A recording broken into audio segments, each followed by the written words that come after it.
I'm Dean Wampler. I've been doing big data lately. I work for Think Big Analytics, which is sort of a Hadoop-oriented consultancy, and this is mostly a rant about what's wrong in that industry. So the first thing I should probably define is what I mean by big data. And it's one of those buzzwords that all the suits are throwing around, and they're throwing money at it. But for me, what it really means is that's data that's so big, for some definition of big, that traditional solutions, relational databases, whatever, either they're too slow, they're too expensive, or maybe even too small to handle the computation. And of course, great examples are like, all of Facebook's privacy data that they know about you, and Google's indexing of the web, and so forth. So those are the kind of the things that set apart big data and have kind of forced us to go to new solutions. And the biggest one right now that everyone's talking about is this open source project called Hadoop. And just briefly to explain what that's about, it's really two major pieces. One is this so-called MapReduce engine for distributing computation across a cluster, where you break up a job into tasks, and those tasks are oriented around a mapper phase and a reducer phase, inspired by the map and reduce concepts we're used to from functional programming, but somewhat bending the rules a little bit. And then underneath is like a distributed file system, so you get replication and also distribution of computation and that sort of thing. And basically, I see three trends kind of happening in this industry that are relevant to this discussion, and the areas where I think we're letting too many old ideas influence the thinking rather than embracing mostly functional programming and certainly languages like Scala to make these industries work better, for us as developers. And the first one is the one I already mentioned. Obviously, data sizes are going up exponentially, they say, although of course nothing can grow exponentially forever. Certainly the big guns like the Twitters, your Twitters, your Facebooks, so those kind of people are obviously got a lot of data. But even smaller companies now are recognizing they have some useful data. They might be drinking the Kool-Aid a little bit about what they can get out of that data in terms of useful information, but nevertheless, they're concerned about making better use of what they have, because sometimes it is a really useful, reusable asset. And if it's essentially free, for some definition of free, to keep all that data and to play with it, then you never know what will come out of it. And I'll give you an example of a project I worked on recently. A major networking company in Virginia wanted to keep the traffic that they accumulated over the past year, so they could go back and do retrospectives when customers reported problems. They could replay what happened and discuss the problem. They could do long-range reports and trending, stuff that was much harder with their current infrastructure. The other big trend, though, is that the notion of formal schemas, really kind of nailing down the model of your data, is kind of becoming much more relaxed, because we realize that in this chaotic world we're in, we have to be flexible about data structures changing from day to day, trying to integrate disparate data types and so forth. So people need more flexibility and less rigor in the usual way that we used to do things, of modeling it all up front and knowing exactly what we have, and then having to shoot a DBA if you wanted to make a schema change. Which reminds me of the joke, what's the difference between a DBA and a terrorist? You can negotiate with a terrorist. But I think another cool trend that you've probably heard a lot about is the whole sort of rebirth, if you will, of artificial intelligence and machine learning. Obviously, a lot of the stuff that's happening, in particular the idea that you could get gold out of your data, is kind of driven by machine learning. This is a picture of Stanley, the car that was built by Google and some researchers at Stanford, that was the first self-driving car that negotiated a desert maze as part of the DARPA Grand Challenge a few years back. And I think this car is now in one of the museums in Washington, D.C. But I mention this in particular because there's some sort of traditional machine learning algorithms that people are using for doing things like, how do I recommend the best movie if if I work for Netflix? How does Amazon decide that you bought a book on Scala, you might like a book on Clojure, maybe, that sort of thing. But I think there's also some interesting stuff that's happening with artificial intelligence. Like, for example, these cars, they might have maps of the world that they think they're in, but they also have to do a lot of highly iterative, highly data-driven algorithms to actually figure out where they are on that map. And there's some really cool techniques that they're using to do this. And I can see that some of these techniques will bleed over into some of these more traditional machine learning problems where we sort of more dynamically figure out the information that we want, decide what to recommend to customers or how to react to denial of service attacks or potential fraud events and stuff like that. And it's also kind of driving us more towards a model of less structure in our models and more flexibility in being data-driven and using some core structures and algorithms that can just react to the data to create the kind of emergent behavior that we want. I did the online Stanford AI course this past year that was taught by Sebastian Thrun and I forgot the other guy's name anyway. But in one of the lectures, they made the point that data-driven programming like this is sort of the ultimate kind of agile programming, where you don't really hard code a lot of business knowledge into your code. You let the data kind of drive the behavior. And I think this is also pushing us away from things like object orientation and modeling and more towards more fundamental data structures, fundamental algorithms, and building up emergent behavior that way. So a lot of us have built applications that sort of looked like this in some schematic sense, where we might actually be querying a database, with the SQL through some method, but then we turn around and pipe it through some object relational mapper, an ORM, and turn it into this grandiose object model in memory and then do other stuff with it. And I argue that this is totally unacceptable in a big data world because there's way too much overhead here, as well as this lack of flexibility I was discussing. That really we want something more like this, where we have this grand and glorious result set that's a nice set-oriented data structure with relations and all this stuff. Why are we kind of hiding it in some ad hoc model of the world? Why don't we just work with that data as God intended, I guess you might say. So we might have to do something to convert it into Scala data structures, for example. If you're a JavaScript programmer and you're using MongoDB, you don't even do that much. You just take what comes right out of the database and it's already in JSON. But nevertheless, we might have to convert it to our core data structures anyway. And then we can start doing domain logic stuff with those kind of data structures instead of our ad hoc models. And kind of another view of this of applications we probably all built is that when you have this rich domain model and objects, there's really kind of a strong tendency to put it all into one kind of big application and then have all of these feeders going into it and out of it, various web clients and various data services and so forth. And the problem with that model, in my view, is that it's harder to scale horizontally. It's less reusable. It just becomes this big wad of code that unless we're very, very diligent about keeping it well factored and all that stuff, it tends to agglomerate and become harder and harder to maintain and harder to evolve. And instead, we need to focus more on this, small, highly focused processes that can be glued together.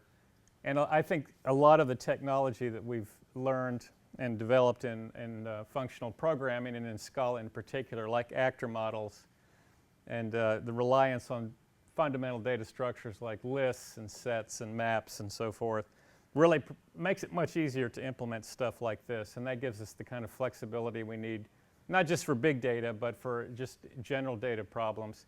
I often think back to a project I did. This would have been the mid-90s when I was working for a company that was built tools for embedded systems developers. And I spent like 2 years working on a new UI in C++ for this embedded system tool, pretty much disconnected from reality, and eventually the market left us by, and that was a failed project. But I can't imagine spending 2 years on anything anymore. I can't imagine staying in the same job for 2 years anymore. Things move so fast. And for me, having the flexibility to just get it done, but to do it in a clean, elegant way with some fundamental tools is very compelling. So let me talk briefly then back to those 3 points, just to be clear about how I think this affects these trends. Well, if data size is going up, then despite the fact that we used to have Moore's law, and we still sort of do, at least if we scale horizontally, and we have disk size, or disk drive sizes that keep increasing, the data just seems to be accelerating faster than that, and we just really need to keep our processes as lean and mean as possible. And I think if you come from like the Agile community, there's this great catchphrase, what's the simplest thing that could possibly work? And you know, these days I don't think it's passing it through an ORM and converting that result set into an object model. I think it's working with the data as God intended and getting it through the system as fast as possible. And that also gives you a lot more flexibility. If I'm passing maps around, that's a lot more flexible than a class design that I have to tweak every time I have a new concept enter my domain. And also this idea of data-driven programs, it's a lot easier to connect algorithms and core data structures. Things like, you know, just the simplest examples are like our flat maps and our you know, for eaches and all that stuff. They just work across all of these core data structures that have these fundamental concepts, rather than having to re-implement those wheels every time we build an object model. So let's get back to kind of the key point of this talk, which is specifics of big data. And I want to talk a little bit about using Scala to do MapReduce programming in the Hadoop environment. And what I thought I would do is very quickly walk you through the hello world of the MapReduce ecosystem, which is the so-called word count algorithm. And the idea is very simple. I have this corpus of documents on the left, and I want to first find all the words in those documents, and then I want to count all the occurrences of those words. It's a very simple algorithm, not actually useless. There is some use for this kind of thing. For example, if you're building like an automated translator, a language translator, if you know word frequencies, that's a clue as to what language you're looking at when I throw a document at you and you don't know what language it is. Obviously, the word the is going to show up a lot more in English than it will in Chinese, for example. Not to mention the character encoding is a little different there.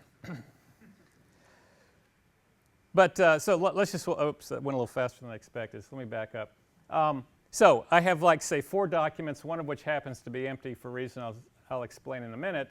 And each of those will get in a mapper task in Hadoop terminology. And this is all key value based stuff, so what will happen is the mappers will receive, because this is the way the infrastructure works, they'll receive each document maybe with the document name. We actually don't care what the key is in this case. And then the contents of the document, the whole contents. And notice that for document 3, the contents are empty. And then the next phase is the mapper will output. Well, first, it's going to tokenize the documents in some useful way. In this case, I have it convert to lowercase. And then the most naive form of this algorithm is that every time it sees a word, it will output a key value pair, which is the word is the key, and the count of 1 is the value. So you can already see there's some optimizations you can do, like not spewing the network with, you know, the same word over and over again. But we won't get into those details. That's not important. And then there's this sort and shuffle process that happens where the keys are sorted, and then some algorithm is used to distribute these key value pairs to the so-called reducers. And the main requirement here is that for any given key, all values for that key will always go to the same reducer. You know, I don't want the word Hadoop showing up in 3 different reducers, so I have to either let the default algorithm figure that out, or in this case, I hacked up a custom algorithm where all the keys that start with the numbers 0 through 9 and the letters A through L will go to the first reducer, M through Q to the second, and so on. And so you can see that, just to show the first example, out of the first mapper, you'll get the key and value pair Hadoop 1, MapReduce 1, uses 1, and so forth down the line. And of course, now you see maybe why I had the third document in there. The word map is generalized here. It's not a one-to-one mapping. It's really a flat map. It's a zero-to-many mapping. But I guess flat MapReduce would not be as elegant a name as MapReduce or something like that. So anyway, it's not our usual mapper, but close. And actually what you get inside the reducers then is the key and then some sort of collection of all the values. Array list, I think, is actually the default implementation. And in this case, again, we're counting words, so all I need to write out at the very end then is each word and then the total count, and you can see all I have to do is sum the elements in the array. And usually this is tab delimited output by default. So that's word count. That's the hello world program you always do first. So let's actually look at what this is like to do in the Java API, which is essentially the assembly language of the MapReduce world. And then we'll talk about doing it in Scala. So I actually use Scala syntax, and I'm sure all of you guys in the nosebleed seats can read this very well. But, and it's obviously deliberately too small to read. And the tragedy is that, yeah, I didn't want to offend your sensibilities, but no, the tragedy is that this algorithm is actually not so bad in MapReduce. There's still a lot of noise here that I'll talk a little bit about. But as soon as you get to anything more complicated, like doing joins of data, you know, the typical database join kind of idea, it gets heinously ugly very fast. And one of the things that's ugly about this is, and getting back sort of to the general point, no doubt you can read where it says like long writable text, int writable. Those are like the input key values and so forth. And yet, why isn't it, what's this long writable? What's this text thing? Why isn't it just longs and strings and stuff like that we're kind of used to? Well, this is one of those examples where the API bleeds heavily into the code, and you have to use their own custom serializable objects, and you can't use your native types because it's not abstracted from you. And so when I started reading this code, I had flashbacks to the early 2000s and EJB 1 and 2 programming. And I'm sorry to bring that up. I know that's a bad memory for many of you, but unfortunately, this is a very invasive API, and it kind of breaks a lot of what we've learned about good API design in the last few years. And as much as many of us like to criticize Spring, for example, because we think it's kind of gone a little overboard, at least some of us might think that, nevertheless, Spring did us a great service around 2005 or so by showing us a much more elegant way to decouple the framework from the application logic. And I think that's what needs to happen here. So let's actually do that. And I'll start with a higher level API that abstracts over some of that gory detail called Scrunch. And it's actually based on a Google paper that came out a few years ago about a Google project called Flume Java that exposes an abstraction of like parallel collections and workflows and pipelines of data, and the sort of way that you would typically want to think about the kind of problem that you're doing, not this low-level MapReduce stuff, which is not really the core essence of what we're trying to accomplish. And just to briefly give you a sense of what some of the concepts are in Scrunch, and these are the actual Java types, we've got your pipelines, you've got your basic parallel collections, and then you've got these parallel do things, which is, don't we already have this in Scala? Why are we re-implementing the wheel? I don't want to criticize Scrunch actually, or Scrunch, because this is actually a really nice toolkit, and the guys that wrote it did a great job.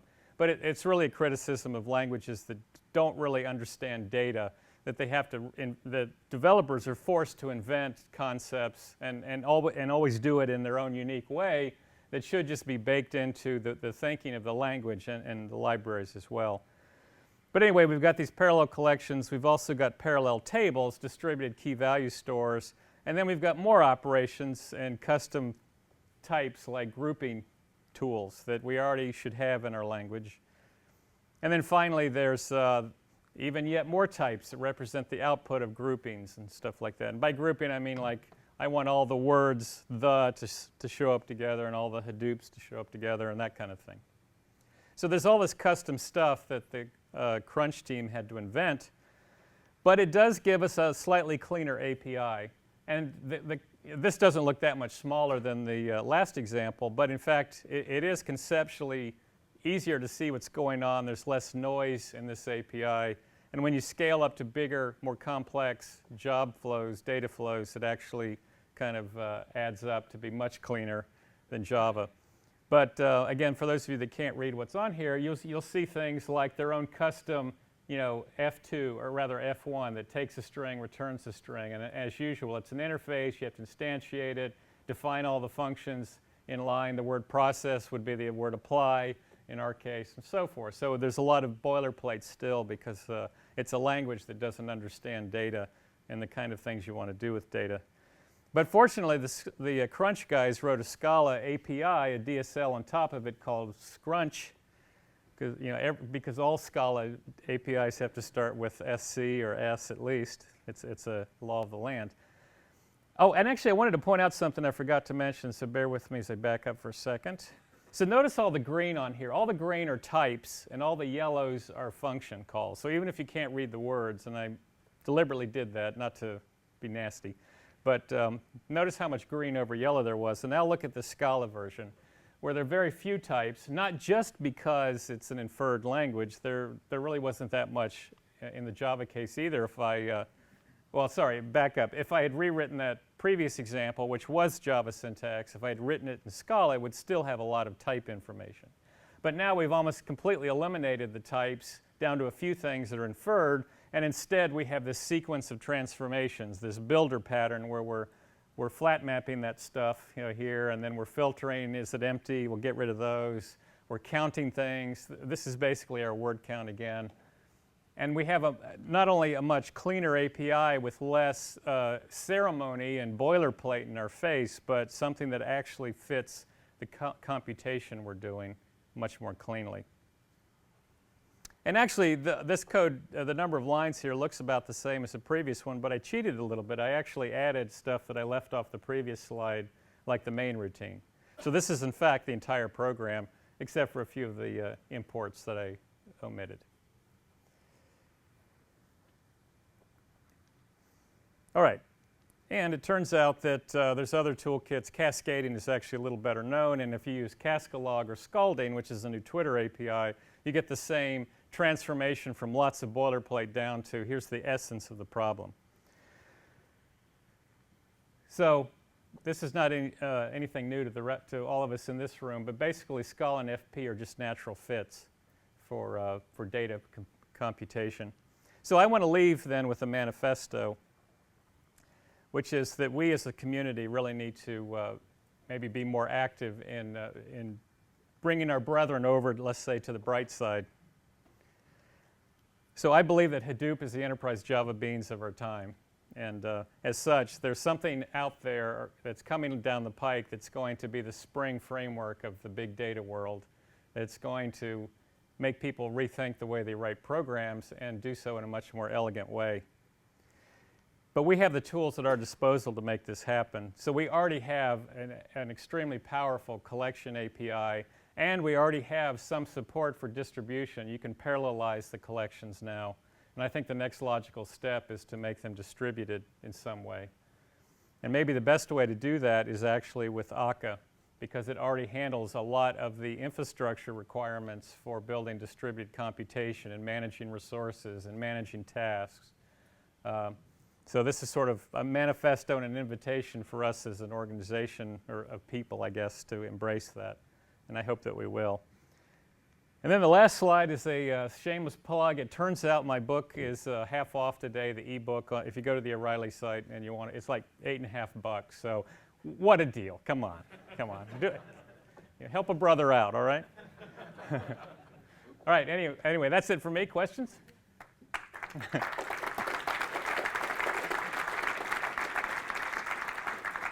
Yes. So the question is, just discuss briefly the differences between cascading and scalding and those APIs versus Scrunch. As a matter of fact, I was thinking I would use examples from cascading and scalding instead, but because of time's sake, I wasn't able to prepare those. But the programming model, namely things like pipelines of data and forking pipelines and grouping, they're very similar. I actually like the scalding API a lot better. I think it's a lot more elegant and more concise in the long run. But the core concepts are very similar. And another advantage of scalding and cascading would be that because it has a larger user base and a larger community, it's probably going to be better supported and better optimized. One of the benefits of all of these high-level toolkits and even higher-level languages like Hive and Pig that some of you may have heard of is that the developers can spend a lot of time optimizing computationally difficult stuff like joins are a classic case where there's a lot of tricks you can do with joins depending on the nature of the data to make them much faster than they would be naively. Yes, sir. Yeah, so the question was, when I make this scurrilous claim that Hadoop is the EJBs of our time. Am I talking about, like, if I can paraphrase, like the APIs or the core concepts or the ecosystem? I think it's a little bit of all of them. Certainly, there's already people are raising issues with the general MapReduce model. It is inflexible for some things. It's not optimal for graph traversal. Google has already started doing other work. There's a paper they came out recently talking about a new system they have called Pragal. And there's actually an Apache project that does something similar called HAMA, H-A-M-A, which is the model they're both using is something called bulk synchronous parallel processing, BSP, which is essentially a model of traversing through a graph like one clock tick at a time and updating the graph globally one step at a time. It's not unlike the way that a lot of older multiprocessing systems would work, where if you think about it, like if I have and in fact, like another good example of this, in fact, are like climate simulations and other numerical simulations where you put things on a grid. You might update every element of the grid at once with all the messages it just received, and then it sends out messages, and so everything's synchronous and updated at once. So I think we'll see both fundamental models emerge that are better choices. I think the API itself, if you've ever looked through the code, I mean, these are all very talented developers and they do very good work, but it's just full of incredible boilerplate that would probably, if they had done it in Scala or even Clojure or any functional language, it would be dramatically smaller and dramatically more efficient probably, because they could leverage some of the things that they just don't know about. I think that's the central problem. So I really think it's sort of at all levels. Yeah, but in the back. Yeah, so basically the question was pointing out a disparity with sort of the model that the collections and some other distributed systems use, where if there's a failure at some point, it just throws away everything and you start over. Whereas Hadoop, when it breaks up a job into tasks, if a single task fails, it will try to keep rerunning it up to a certain point, but keep the rest of the work so you don't have to start from scratch. I think that's the right model, that you try to recover as best you can, and that would have to be addressed in a real model, or anything that replaces it, let's say. So I don't see a direct one-to-one mapping necessarily between, like, say, distributed Scala collections and MapReduce or Hadoop per se. I really think it's more going to be along the lines of a replacement system that has to grow to address those problems. Yes, in the back there? Yeah, so the question was that an attraction of Hadoop is that it lets Java people do distributed data programming that normally maybe not would have been able to use other frameworks. And that's certainly legitimate. Just a little backstory on me. I'm actually running our training program at Think Big right now, and so I train Java developers and I train people in these higher level languages like Pig and Hive. And I do try to teach the Java developers, look, I know you've always hated SQL and you've always hated DBAs, but you really ought to embrace Hive, which is a SQL dialect, and Pig, which is a data flow language, because they get rid of a lot of the boilerplate and then only jump down to Java when you need to. But that is definitely, though, a general appeal of this ecosystem. And one of the benefits of it, like one of the legitimate benefits of EJBs, was that they hided a lot of the complexity of distributed programming from you and took care of a lot of stuff like task coordination, like avoiding concurrency, or multi-threading, I mean, in particular. So yeah, that's definitely an attraction. I just think we could do it in a lot better way. And I think I'm out of time. So I'll be happy. I'll be here all week. Don't forget to tip your waitress. And thanks for coming.